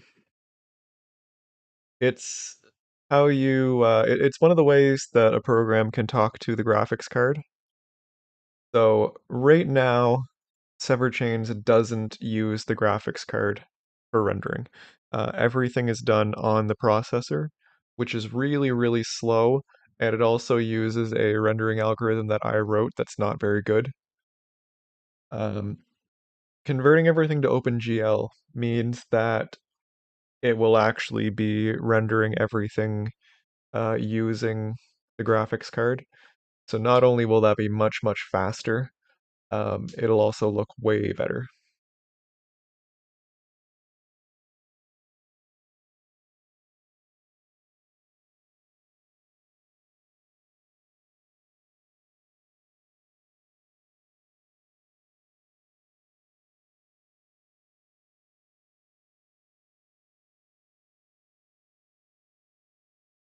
This is split based on multiple vertices.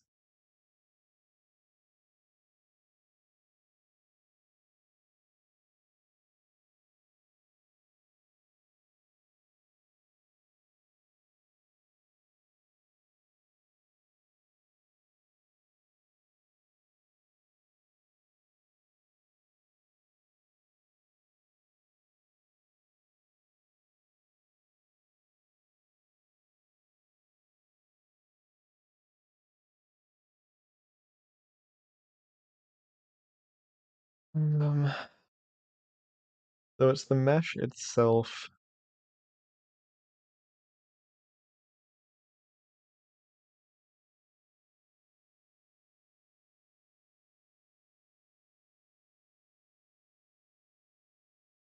Hmm. I'm not going to worry about this for now. We'll just set it always.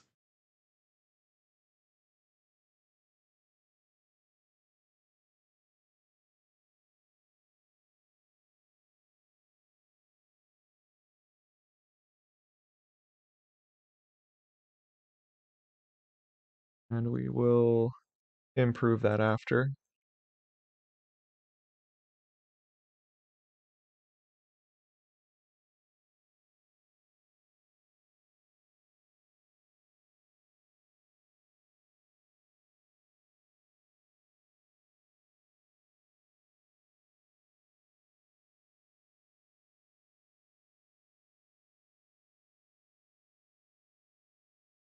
Okay, so that will set those, and now we just need to go to where,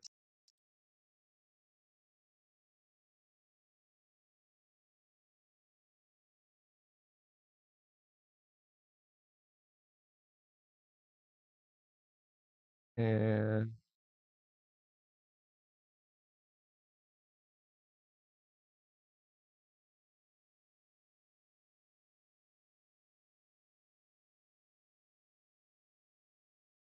now we can hash those values.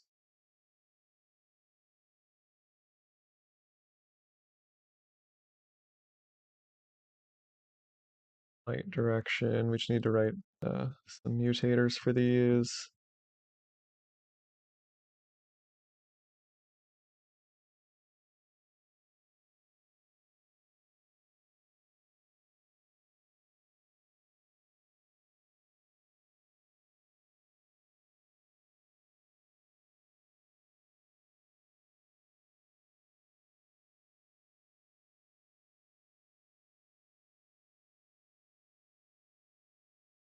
And color, be the last one.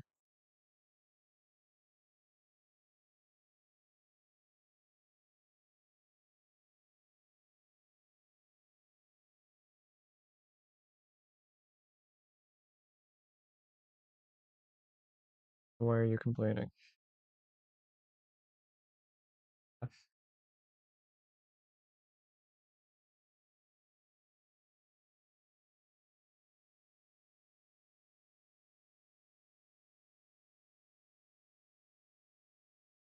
Now we can just cache those values as we're going here. The light direction is going to be the light direction matrix. I just need to grab these names.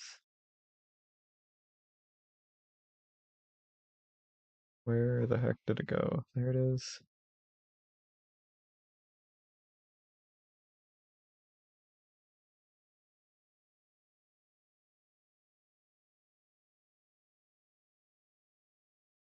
Light color and background will be the GT background color vector.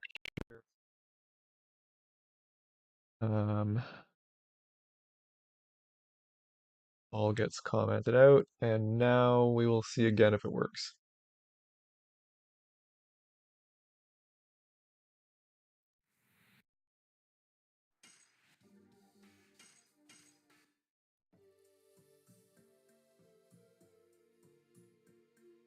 I always turn the opposite direction. Yeah, look at that. We've got lighting.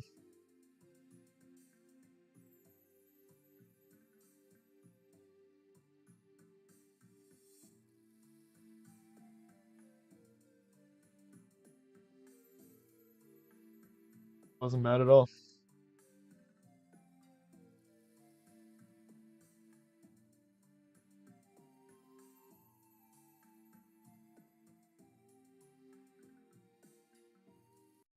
Yeah, there we go. We now have basically the entire PS1 GPU implemented in a pixel shader.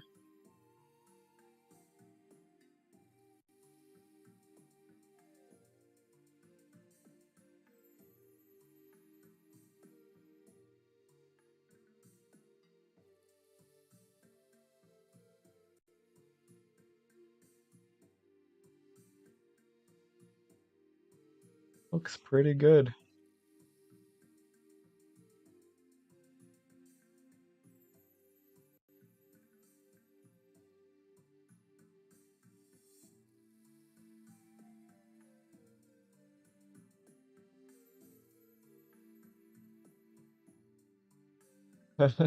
Yeah, RTX on.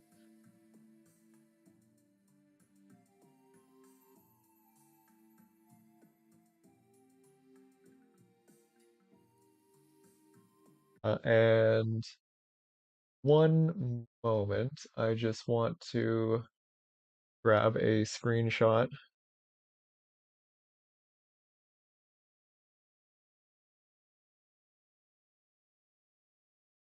from earlier in development.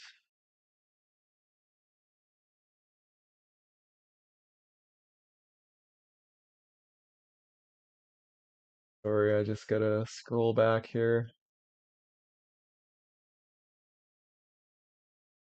Uh, where is it?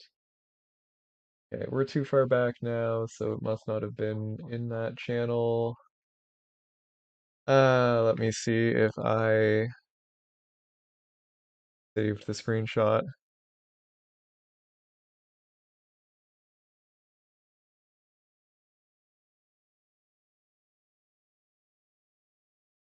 You're very welcome, Matthew. Have a good dinner. Oh, here we go.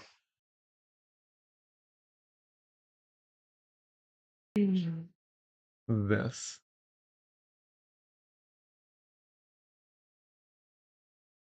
This this is our new mascot. This is Dirt.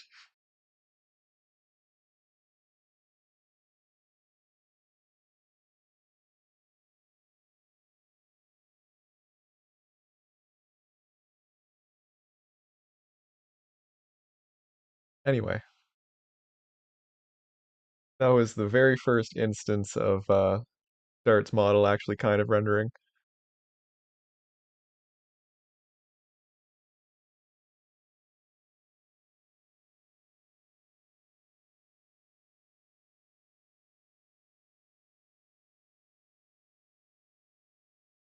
Anyway,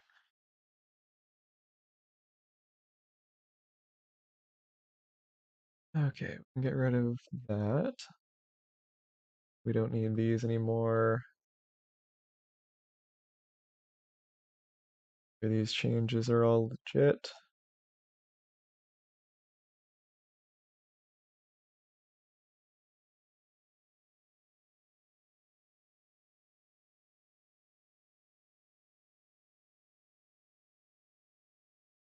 Performance effects didn't seem too bad. Um, I mean, it's not good to prematurely optimize anyway. If we find that any issues, then we'll do something about it then.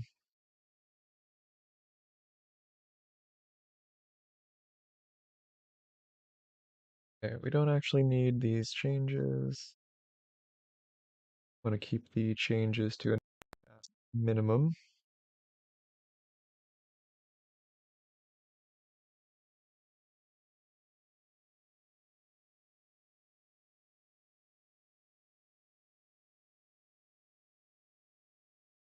Always review your own code before you commit it.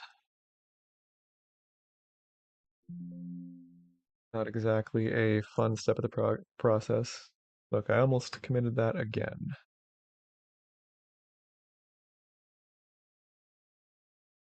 We don't need to apply lighting to the world map itself because it doesn't use any lit primitives. So it's just that one change to the world map that I need to fix.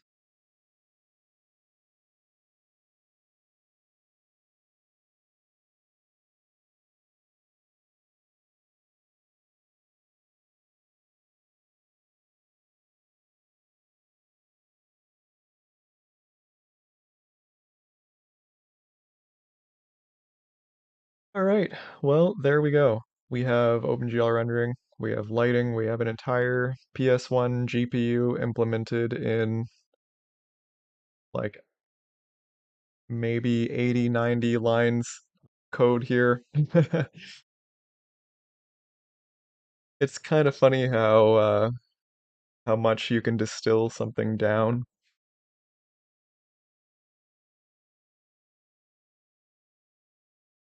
Yeah, True says, just a quick note. Seeing it this closely confirms that Dart is canonically as tall as Denengrad's highest towers. Let's take a look at that again.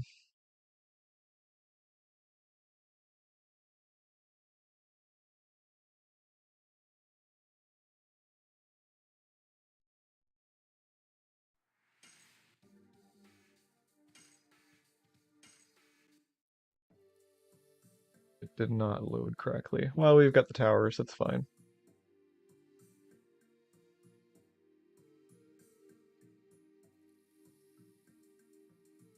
Yep. I mean, he's not as tall as whatever these things are, but he's a big boy. Oh God, they're flooded. I'm not really sure what purpose these T's have.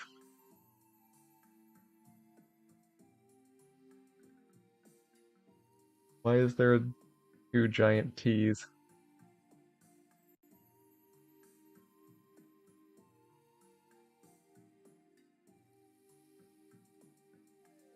It's funny how it's always just like world map tiles that don't load correctly. I'm not really sure what the deal is there, but I haven't really looked into it yet.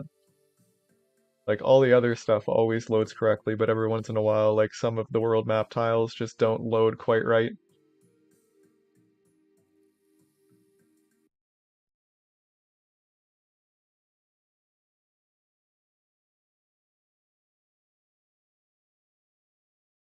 Yeah, well, anyway, I think we've been going for about 2 hours, so I think we'll probably wrap it up here. Does anyone have any questions before we go?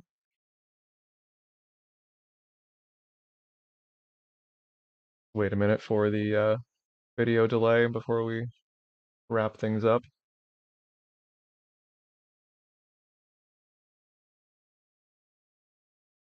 Pun hurt. Ah, I did not see it at first, but that is terrible.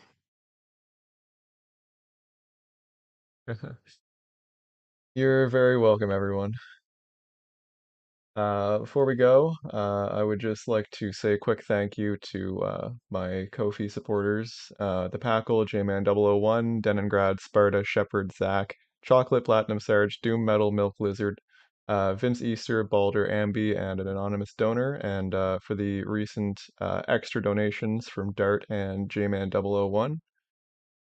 Hope everyone has a very good night.